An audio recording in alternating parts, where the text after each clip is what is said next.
నమస్తే తెలంగాణ వార్తాపత్రికలో వచ్చినటువంటి main headlines చూద్దాం.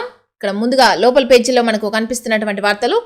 ఏఐ మంత్రి గర్భవతి, 83 మంది పిల్లలు. దేశవ్యాప్తంగా సర్ నేడు తేదీల వెల్లడి. యుఎస్ వీసా స్టే రూల్స్ మరింత కఠినతరం. ఉత్తరాఖండ్లో పర్యాటకులపై గ్రీన్ ట్యాక్స్. 5 ఏళ్ల తర్వాత చైనాకు విమాన రాకపోకలు అంటూ ఇక్కడ ప్రధాన వార్తలు లోపల పేజీలో చూడొచ్చు. ఎదిరిస్తోన్న ఏఐ షట్డౌన్ ఆదేశాలను ధిక్కరిస్తోన్న రోబోలు.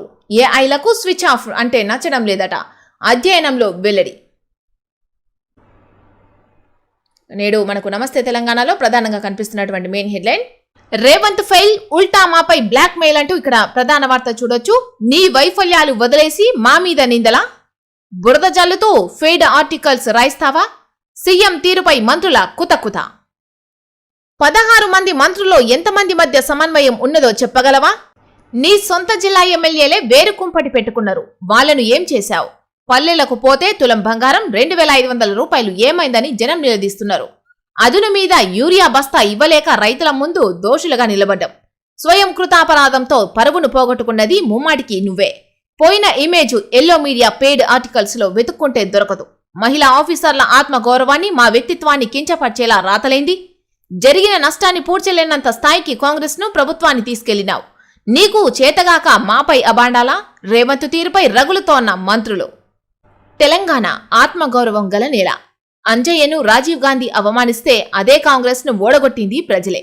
అలాంటి రాష్ట్రానికి ముఖ్యమంత్రిగా ఎవరున్నా వారిని ఈ ఆత్మగౌరవ నేలకు ప్రతినిధిగానే చూడాలి. కానీ అది తెలంగాణ మనోభావాలు పట్టని ఢిల్లీ పార్టీ, అందున కాంగ్రెస్. తెలంగాణ సీఎం రేవంత్ తో కాంగ్రెస్ నాయకత్వం వ్యవహరించిన తీరు అమర్యాదకరంగా ఉంది. శనివారం ఢిల్లీలో అధిష్టానం పెద్దల్ని రేవంత్ కలిసినప్పటి ఫోటోలో ఒక ఎంపీ, ఏఐసీసీ జనరల్ సెక్రటరీ అయిన కేసీ వేణుగోపాల్ కాలు మీద కాలు వేసుకుంటే కుర్చీ అంచున కూర్చొని వివరణ ఇచ్చుకునే స్థితిలో సీఎం రేవంత్ ఉండడం కనిపిస్తోంది. ఇక మీడియాకు విడుదల చేసే ఫోటోల్లోనే ఇలా ఉంటే మరి కెమెరాలు లేనప్పుడు ఎలా ట్రీట్ చేస్తూ ఉండొచ్చు? ఒక సీఎంగా తనను తాను ఫోకస్ చేసుకోవడంలో రేవంత్ విఫలమయ్యాడా? కాంగ్రెస్ నేతకు మించి ఆయన స్థాయి ఏమాత్రం ఎదగలేదని అధిష్టానం భావిస్తోందా? మాపై బురద జల్లుతూ నీ అనుకూల మీడియాలో ఆర్టికల్స్ రాయించినవు. మహిళా ఆఫీసర్లను కొందరు మంత్రులు ఇండ్లకు పిలిపించుకుంటున్నారని రాయించినవు. దీన్ని బట్టి ఏమర్థమవుతోంది? సొంత కేబినెట్ మంత్రులను ఒక సీఎం ఇంతలా బ్లేమ్ చేయడం ఏం పద్ధతి? ప్రభుత్వం పరువు తీస్తున్నది ఆయన, మేమా? మహిళా అధికారుల ఆత్మగౌరవాన్ని దెబ్బతీసేలా, మా వ్యక్తిత్వాన్ని కించపరిచేలా రోత రాతలెందుకోసం రాయించుకున్నారు?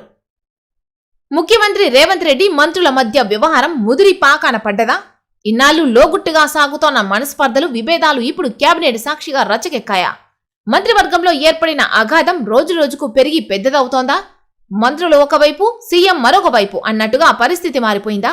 ఇది ఒకరినొకరు ప్రత్యక్షంగా విమర్శించుకునే స్థాయికి, పరోక్షంగా హెచ్చరికలు జారీ చేసుకునే స్థాయికి వెళ్ళిందా అంటూ ఇక్కడ కాంగ్రెస్ లో సీఎం రేవంత్ రెడ్డిపై మంత్రుల కుతకుత అంటే ఇక్కడ ప్రత్యేక వార్త అయితే చూడొచ్చు. ఇక రౌడీల పాలైన రాష్ట్రం అంటూ ఇక్కడ వార్త కనిపిస్తా ఉంది. మాటల పంపకాల్లో ముఖ్యమంత్రి బిజీ అన్న కేటీఆర్. వాటాల కోసం మంత్రుల కొట్లాటలు. జూబ్లీహిల్స్ ప్రజలారా ఆలోచించండి. ఓటుతో ద్రోహపూరిత పార్టీకి బుద్ధి చెప్పండి. 2 ఏళ్లలో రాబందు ప్రభుత్వం పోతుంది. మళ్లీ కేసీఆర్ రైతు బంధు రాజ్యం వస్తుంది. మీకిచ్చిన హామీలను బీఆర్ఎస్ నెరవేరుస్తుంది. బీఆర్ఎస్ వర్కింగ్ ప్రెసిడెంట్ కేటీఆర్ వెల్లడి. మహాలక్ష్మి కావాలంటే కాంగ్రెస్ ను ఓడించాలి. రేవంత్ రెడ్డి 1,00,000 ఇండ్లు కూలగొట్టిండు అన్న హరీష్. బీఆర్ఎస్ లో చేరిన పలు యూనియన్ల నేతలు. కేసీఆర్ తోనే తెల్లకోటు విప్లవం. డాక్టర్ల ఉత్పత్తిలోనూ రాష్ట్రం నెంబర్ 1. మెడికల్ కాలేజీలు 4 నుంచి 34కు పెంచాం. రైతుల, ఆటో డ్రైవర్ల బిడ్డలు డాక్టర్లవుతోంటే గుండెలు ఉప్పొంగుతున్నాయన్న కేటీఆర్.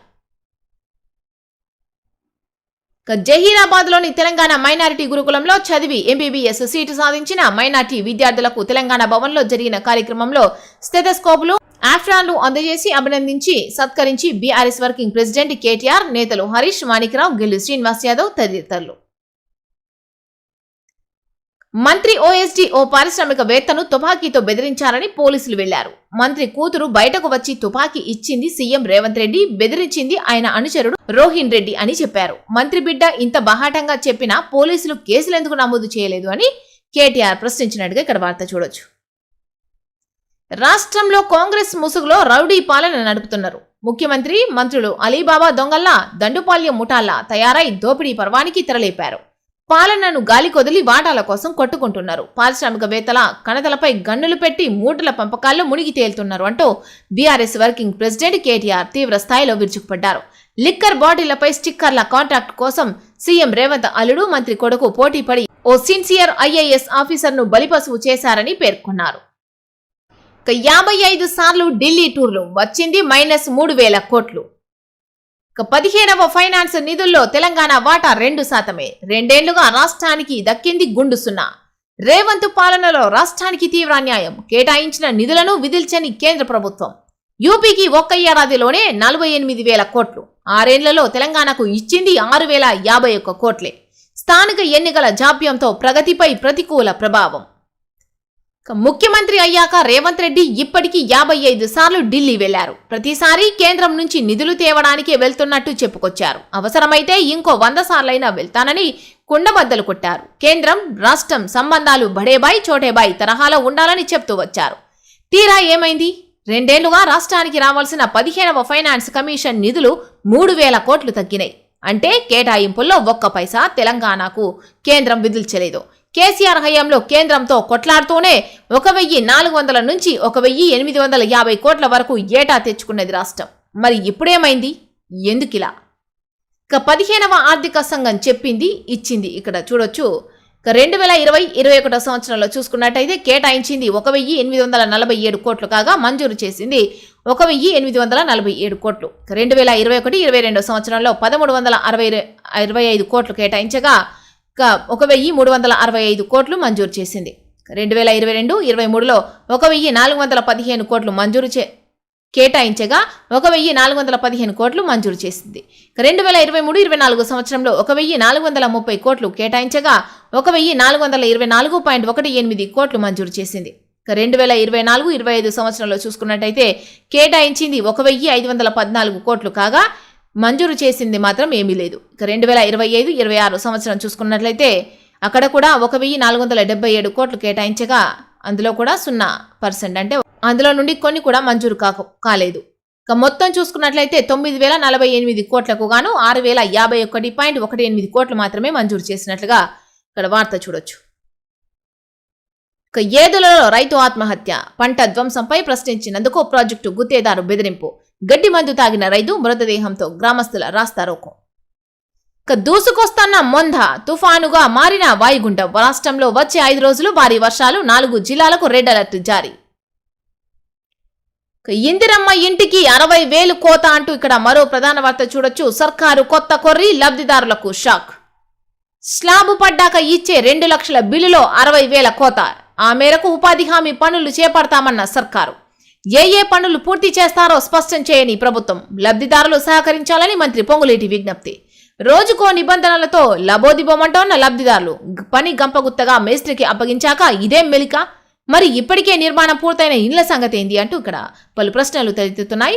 20 లక్షల ఇండ్లు కట్టిస్తానన్న కాంగ్రెస్ అధికారంలోకి రాగానే మాట తప్పింది. ఇందిరమ్మ ఇండ్ల సంఖ్యను 4.5 లక్షలకు కుదించింది. దాంట్లోనూ రోజుకో నిబంధన. 56 గజాలకే అన్నారు. 45 రోజుల్లో నిర్మాణం మొదలు పెట్టాలన్నారు. దళిత బంధు వచ్చి ఉంటే ఇల్లు కట్టన్నారు. ఇసుక ఉచితమని చెప్పి మాట మార్చారు. ఇప్పుడు స్లాబ్ పూర్తయ్యాక ఇచ్చే 2 లక్షల బిల్లులో 60,000 కోత పెట్టారు. ఆ మేరకు ఉపాధి హామీ కింద పనులు చేసుకోవాలని చెప్తున్నారు. ఇందిరమ్మ ఇండ్ల లబ్ధిదారులకు ప్రభుత్వం మరో షాక్ ఇచ్చింది. ఇప్పటికే పలు కొర్రీలు పెడుతూ లబ్ధిదారులను గోసపుచ్చుకుంటోన్న ప్రభుత్వం ఇప్పుడు స్లాబు పడ్డాక వచ్చే 2 లక్షల్లో 60,000 కోత పెట్టింది. కోసిన 60,000కు బదులుగా బాత్రూమ్, ఇతర పనులను ఉపాధి హామీ పథకం కింద పనులు చేయిస్తామని తాజాగా ప్రకటించింది. ఈ విషయాన్ని మంత్రి పొంగులేటి శ్రీనివాసరెడ్డి వెల్లడించారు. లబ్ధిదారులు సహకరించాలని విజ్ఞప్తి చేశారు. నిజానికి ఇందిరమ్మ ఇండ్ల విషయంలో ప్రభుత్వం తొలి నుంచి పేదలతో ఆటలాడుకుంటోంది. రోజుకో ప్రకటన చేస్తూ వారిని గందరగోళంలోకి నెట్టింది. అది చాలదన్నట్టు ఇప్పుడు 60,000 కోత కోసి పేదలను నిలువున ముంచేందుకు రెడీ అవుతోంది. నిజానికి ఇందిరమ్మ ఇండ్ల విషయంలో ప్రభుత్వం తీరు తొలి నుంచి అనుమానాస్పదంగానే ఉంది. అధికారంలోకి రాగానే 20 లక్షల ఇండ్లు కట్టించి ఇస్తామని కాంగ్రెస్ ప్రకటించింది. వచ్చాక 4 మడతేసి ఆ సంఖ్యను 4.5 లక్షలకు కుదించింది. ఇక లబ్ధిదారుల ఎంపికలోనూ బోల్డని అవకతవకలు చోటు చేసుకున్నాయి.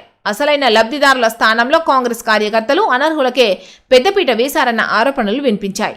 ఇందిరమ్మ ఇండ్ల విషయంలో ప్రభుత్వం రోజుకో నిబంధన తెస్తూ పేదలకు కంటి మీద కునుకు లేకుండా చేస్తోంది అంటూ ఇక్కడ వార్త చూడొచ్చు. 10 లక్షల మందితో చెలో హైదరాబాద్. విద్యార్థులు అధ్యాపకులతో భారీ ఉద్యమం. నవంబర్ 3 నుంచి కాలేజీల నిరవధిక బంద్. ఆ రోజు నుంచి 10వ తేదీ దాకా రోజుకో నిరసన. ఒకరోజు విద్యార్థులతో హైదరాబాద్ దిగ్బంధం. 2 లక్షల మంది అధ్యాపకులతో ప్రదర్శన కూడా. 1వ తేదీలోపే 900 కోట్లు విడుదల చేయాలి. మిగతా 9,000 కోట్ల విడుదలకు డేట్ ప్రకటించాలి. ప్రభుత్వాన్ని డిమాండ్ చేసిన ఫతి ప్రతినిధులు. నవంబర్ 1వ తేదీలోగా 900 కోట్ల ఫీజు రీయింబర్స్మెంట్ బకాయిలను విడుదల చేయాలి. మిగతా 9,000 కోట్లను ఎప్పుడిస్తారో గడువు ప్రకటించాలి. లేదంటే అదే నెల 3 నుంచి 10వ తేదీ వరకు విద్యార్థులు అధ్యాపకులతో భారీ ఉద్యమం చేపడతాం.